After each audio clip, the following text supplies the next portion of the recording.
Welcome to my humble abode. This is my car, my empire of dirt. This is my mobile home. This is Williston, North Dakota. Unless you're making money, you have no reason to be here. And this is the 26th, well, now the 27th of October, 3:50 something in the morning. And I just got stuck in this.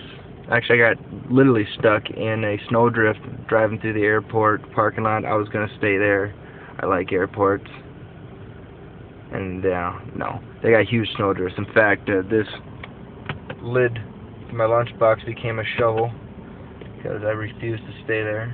Because A, who's going to come get me? B, how are they going to get there? And C, well, I haven't seen anybody I know for quite a while, so... Now the safe haven of Wal-Mart is my home for tonight. Look at that disgusting weather. Yep.